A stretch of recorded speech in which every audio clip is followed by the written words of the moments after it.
Bonjour et bienvenue dans cette présentation de l'Emilifeed, le nouvel outil d'aide au décilage. L'Emilifeed est un outil dans lequel je peux sélectionner ma liste des ingrédients. Des ingrédients par défaut existent pour faciliter l'entrée de vos premières rations. Je peux par exemple créer un nouvel ingrédient, comme ici la paille, en renseignant son nom, son pourcentage de matière sèche et sa densité qui représente le nombre de tonnes par mètre cube. Mon ingrédient paille existe désormais dans ma liste des ingrédients. En allant dans liste des rations, je peux créer une ration.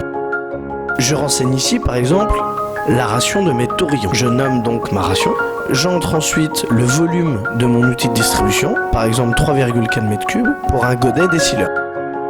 Mais si j'utilise une mélangeuse, je peux par exemple indiquer 18 m3. En sélectionnant la matière brute, je vais entrer les quantités d'aliments en kilos de matière brute en kilos réels. En sélectionnant matière sèche, je vais indiquer le nombre de kilos de matière sèche par ingrédient par animal. Je sélectionne ensuite mes ingrédients, maïs ensilé, critical, ail, pourtour de soja, minéraux. Je renseigne ensuite le poids par animal, 9,5 kg de maïs, 0,22, c'est-à-dire 220 grammes pour les minéraux, 1,5 kg de paille, 1,2 kg de tourteau de soja et 1 kg de triticale.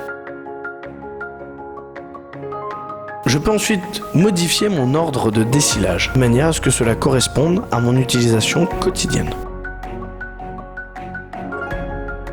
En validant, j'ai créé une nouvelle ration taurillon.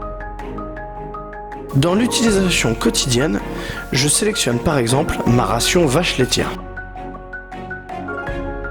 J'entre ensuite le nombre d'animaux que j'ai dans ce lot vache laitière aujourd'hui et je lance ma ration. L'application me donne donc directement le nombre d'animaux, ici 63 animaux. La ration est renseignée en matière brute et j'ai un godet de 3,4 m3 pour déciler mes aliments. Je dois donc ici faire 2 tours pour nourrir l'ensemble des animaux. L'application m'indique donc la quantité par tour, ici dans la colonne verte. Par exemple, 1103 kg de maïs ensilé, 95 kg d'enrubanage, 9,5 kg de minéraux et 32 kg de pulpe.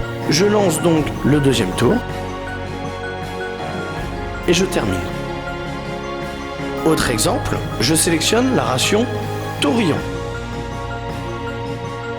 Je sais que dans mon lot, j'ai 117 taurillons.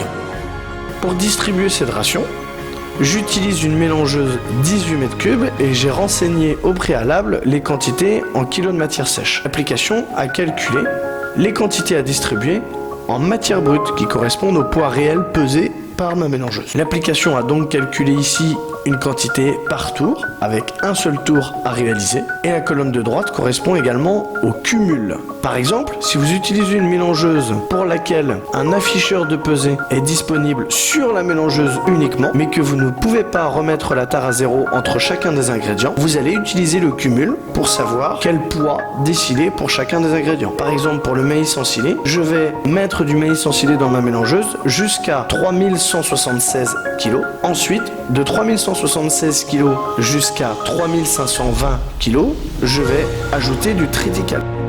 En modifiant mon ingrédient maître,